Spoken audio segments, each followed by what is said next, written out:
Scene 1, take 2. Action.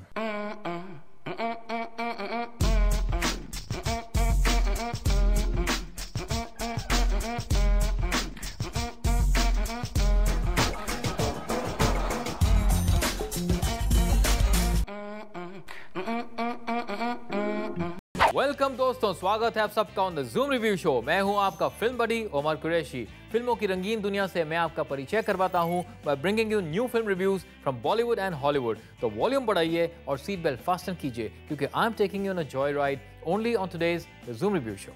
पिछले हफ्ते तो बॉलीवुड में सियापा हो गया था, लेकिन इस हफ्ते भी है बेवकूफियां। आयुष्मान खुराना और सोनम कपूर पहली बार एक साथ नजर आएंगे इन दिस यशराज रोम-कॉम। अगर आपको एक्शन पसंद है then you have 3 days to kill। जी हाँ, ये टाइटल है केविन कॉस्टनर की लेटेस्ट फिल्म का। डायरेक्टर मैक जी की इस एक्शन थ्रिलर में खास रोल निभा रहे हैं the pretty Amber Heard along with Hailee Steinfeld and Connie Nielsen. Battling for box office supremacy भी है battle of the damned. Main roles निभा रहे हैं Hollywood tough guy Dolph Lundgren. इस साइंस फिक्शन एक्शन फिल्म को लिखा और direct किया है क्रिस्टोफर हैटन ने and also stars Melanie Zanetti and Matt Doran. और दोस्तों, फिल्मों के अलावा नए गानों के रिव्यूज भी सिर्फ आज के द ज़ूम रिव्यू शो पर।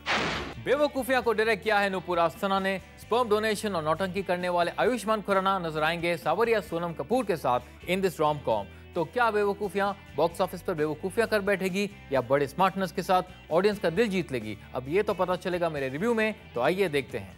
मोहित और मायरा एक दूसरे को 2 साल से डेट कर रहे हैं। They want to get married, लेकिन मायरा के पिता मिस्टर सहगल को ये रिश्ता मंजूर नहीं because Mohit is not filthy rich। अपनी बेटी की खातिर मिस्टर सहगल मोहित को एक चांस देते हैं by keeping him on probation for a month, लेकिन अनफॉर्चुनेटली मोहित की नौकरी चली जाती है और अपने रिलेशनशिप को बचाने के लिए मोहित और मायरा मिस्टर सहगल से ये बात छुपाते हैं। अब पैसे बिना प्यार समझदारी है या बेवकूफ़ी, इसका जवाब देगी बेवकूफियाँ।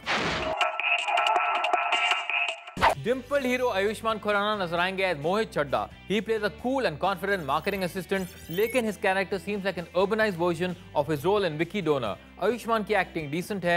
अपने कैरेक्टर के फ्रस्ट्रेशन को उन्होंने रियलिस्टिकली पोर्ट्रे किया है। सोनम कपूर दिखाई देंगी as Myra Sehgal. She looks cute but turns on the heat in a bikini appearance। उनकी परफॉर्मेंस ठीक ठाक है और को-स्टार आयुष्मान के साथ उनकी केमिस्ट्री एवरेज है, although they have a few kissing scenes। बेवकूफिया को डायरेक्ट किया है नूपुर आस्थाना ने। ये नूपुर की दूसरी फिल्म है आफ्टर मुझसे फ्रेंडशिप करोगे इन 2011। एक रोम कॉम होने के नाते a lot depends on the chemistry between the lead pair, जो इस फिल्म में काफी एवरेज है। हबीब फैजल की स्टोरी ठीक ठाक है and the screenplay is decent, लेकिन apart from Rishi Kapoor role the characterisations could have been better. Overall Nupur Asthana की डायरेक्शन एवरेज है। बेवकूफिया का म्यूजिक दिया है रघु दीक्षित ने। गुलछरे को गाया है अदिति सिंह शर्मा और बेनी दयाल ने। गाने का कोरस पेपी और कैची है, लेकिन otherwise the song is average. Khamakha थोड़ा हटके है, लेकिन the musical arrangements don't go with the lyrics. Ayushmann Khurrana doubles up as a male singer, लेकिन Neeti Mohan's voice doesn't suit Sonam Kapoor. Title track को गाया है खुद रघु दीक्षित ने। ये गाना फास्ट पेस है and is a blend of Indian and western music. ये गाना काफी कैची और एंजॉयबल है। रघु दीक्षित के वोकल्स और pacy music being the high points. Overall Bewakoofiyaan का म्यूजिक सिर्फ एवरेज है।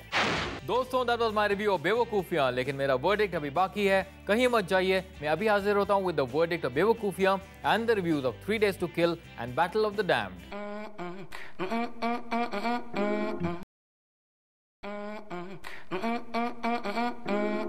Welcome back friends, zoom review show पर आप सबका फिर स्वागत है और मैं हूं ओमर कुरैशी। ब्रेक से पहले मैंने आपको बताया बेवकूफियां का मेरा रिव्यू, लेकिन इस फिल्म को देखना बेवकूफी होगी या नहीं, ये पता चलेगा मेरे वर्डिक्ट में। So let's find out. Bewakoofiyaan एक रोम कॉम है, लेकिन फिल्म का ह्यूमर लिमिटेड है। फिल्म की कहानी Hollywood film Meet the Parents की याद दिलाती है। फर्स्ट हाफ काफी ब्रीजी है, लेकिन then it gets kind of predictable. इस फिल्म में एक पुराने सवाल को छेड़ा गया है, प्यार चाहिए या पैसा चाहिए। बेसिकली स्टोरी में खास दम नहीं है and the characterisations could have been better. Lead pair की एक्टिंग डिसेंट है, लेकिन ऋषि कपूर ने सबको सरप्राइज नहीं किया है by giving an entertaining performance as always. He is the best part of the film. कहते हैं कि समझदार को इशारा ही काफ़ी है, तो समझदारी है इसी में है कि इस हफ्ते आप कोई बेवकूफ़ी ना करें। लेकिन अगर आपको एक सिंपलिस्टिक फिल्म देखनी है सो गो अहेड, क्योंकि बेवकूफ़ियाँ को मैं देता हूँ 2.5 स्टार्स। इस हफ्ते हॉलीवुड आया है packed with CIA action in 3 Days to Kill। इस फिल्म में केविन कॉस्टनर एक CIA एजेंट का रोल निभाते हैं, लेकिन क्या ऑडियंस को केविन कॉस्टनर की ये लेटेस्ट फिल्म पसंद आएगी? आइए देखते हैं। Kevin Costner plays a terminally ill CIA agent in the movie, लेकिन अपनी बेटी और वाइफ के साथ कुछ टाइम गुजारने के लिए इन्हें करना पड़ता है एक लास्ट असाइनमेंट। लेकिन क्या वो अपने असाइनमेंट में कामयाब हो पाएंगे? Will he be able to live long enough to spend time with his family? इन सारे सवालों का जवाब मिलता है इन 3 Days to Kill। 3 Days to Kill एक CIA ड्रामा है। फिल्म में एक्शन सीक्वेंसेस वेल कोरियोग्राफ्ड और एंगेजिंग हैं। Kevin Costner's portrayal of a terminally ill CIA agent is enduring, लेकिन कॉस्टनर की प्रोफेशनल और पर्सनल लाइफ के बीच का ट्रांजिशन बहुत ही कंफ्यूजिंग है। There are some funny and racy moments in the movie, but they die fast. Story के एक्सिक्यूशन में काफी खामियां हैं, which are evident from the first half itself. Though independent performances pull the movie off till the climax, you have to be a Kevin Costner fan to enjoy this action thriller. एक dying CIA agent की इस कहानी को मैं देता हूँ 2.5 stars। Next up, Hollywood की latest zombie action movie, Battle of the Damned। इस फिल्म में zombie killings के साथ साथ robot invasion भी है। इस डबल ट्रबल एक्शन थ्रिलर में क्या खास बात है, आइए देखते हैं। ज़ॉम्बी एपोकैलिप्स में पहुंचते हैं Major Max, played by Dolph Lundgren. उनका मिशन है एक बड़े इंडस्ट्रियलिस्ट की बेटी को रेस्क्यू करना। अपने एक्शन के लिए फेमस क्रिस्टोफर हैटन ने इस मूवी को डायरेक्ट किया है। आइए देखते हैं A battle of the damned survives my verdict. Battle of the damned एक साइंस फिक्शन फिल्म है। इस फिल्म में zombie blood and gore, robotic action और सस्पेंस भी है। फिल्म की स्टोरी काफी प्रेडिक्टेबल है।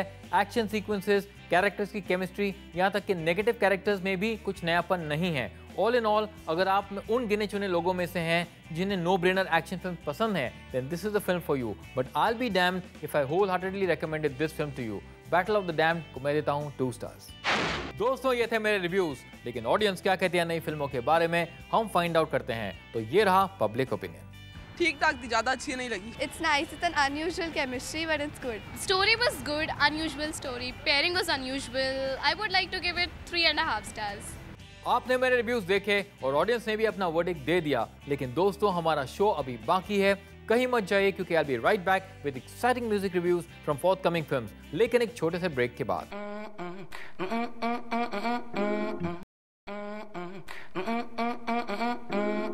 वेलकम बैक फ्रेंड्स, आप देख रहे हैं द ज़ूम रिव्यू शो और मैं हूं उमर कुरैशी। दोस्तों, अब समय आ गया है हमारे special segment fresh music reviews का। North meet South in 2 states जो जल्द रिलीज होने वाली है, स्टारिंग अर्जुन कपूर एंड आलिया भट्ट। ओफो एक फास्ट पेस और ग्रूवी सॉन्ग है जिसे गाया अदिति सिंह शर्मा और अमिताभ भट्टाचार्य ने। गाने के लिरिक्स काफी कूल हैं और शंकर एहसान लॉय का यूथफुल म्यूजिक आपको जरूर इंप्रेस करेगा। हरमन बवेजा और सनी देओल एक साथ नजर आएंगे इन डिश्क्याओं। तू मेरे टाइप का नहीं है एक आइटम सॉन्ग है फीचरिंग शिल्पा शेट्टी। कुणाल गांजावाला और गायत्री गांजावाला के वोकल्स काफी इंप्रेसिव हैं, लेकिन म्यूजिक और गाना ओवरऑल सिर्फ ठीक ठाक है। एंड नाउ इट्स टाइम हमारे अगले सेगमेंट का top movies of the week which are currently running in theatres. Number 1 पर है 300 राइज ऑफ एन एम्पायर, जिसका फर्स्ट वीक का कलेक्शन है ₹22 क्रॉस। ये फिलहाल 800 थिएटर्स में चल रही है। नंबर 2 पर है क्वीन, जिसका फर्स्ट वीक का कलेक्शन है ₹18 क्रॉस। ये फिलहाल 775 थिएटर्स में चल रही है। नंबर 3 पर है गुलाब गैंग, जिसका फर्स्ट वीक का कलेक्शन है ₹8 क्रॉस 25 lakhs। ये फिलहाल 1500 थिएटर्स में चल रही है। नंबर 4 पर है टोटल सियाप्पा, जिसके फर्स्ट वीक का कलेक्शन है 5 क्रॉस 50 lakhs। ये फिलहाल 840 थिएटर्स में चल रही है। नंबर 5 पर है शादी के साइड इफेक्ट्स, जिसके सेकंड वीक का कलेक्शन है 4 क्रॉस 25 lakhs। ये फिलहाल 750 थिएटर्स में चल रही है और इसका टोटल कलेक्शन है 34 क्रॉस। इस हफ्ते की रिलीज बेवकूफिया का ओपनिंग है बिलो 15%। ये फिलहाल 1500 थिएटर्स में चल रही है। और अब एक क्विक रिकैप मेरे आज के रेटिंग्स का। बेवकूफिया को मैंने दिए 2.5 stars, 3 Days to Kill को मैंने दिए 2.5 stars and battle of the damned gets 2 stars from me. दोस्तों, अपने रेटिंग भेजने के लिए बहुत बहुत शुक्रिया। आपका फीडबैक हमारे लिए इंपॉर्टेंट है। तो ये रहा एक कंपैरिजन मेरे और आपके रेटिंग्स का। क्वीन को मैंने दिए 4 stars और आपने दिए 4.5 stars। गुलाब गैंग को मैंने दिए 3 stars और आपने भी दिए 3 stars। टोटल सियाप्पा को मैंने दिए 2 stars और आपने भी दिए 2 stars। पिछले हफ्ते की रिलीजेस के बारे में आपने ट्विटर पर क्या कहा, let's see. Friends, thank you very much for sharing your views. Please send us your feedback on Twitter at ZoomTV and Facebook.com/ZoomTV. Now you can also watch our episodes on YouTube.com/ZoomTV and DailyMotion.com/ZoomTV. What do you think about the movies released this week? Share with me on Twitter at ZoomTV with #ZoomReview. Film review करने का मौका आपको भी मिल सकता है। All you have to do is send in your reviews of the latest films on Twitter with #ZoomReview. The best entry will be chosen by me as the winner. So get creative and get cracking. दोस्तों, त्योहार का दिन करीब आ रहा है, इसीलिए आप सबको होली की शुभकामनाएं एडवांस में। एंजॉय कीजिए, लेकिन remember to be safe. And of course, don't forget to tune in क्योंकि I'll be back with a fresh new episode of the Zoom Review Show. तब तक you keep watching Zoom, India's #1 Bollywood channel. मैं हूँ आपका friend Omar Qureshi, saying bye bye and God bless.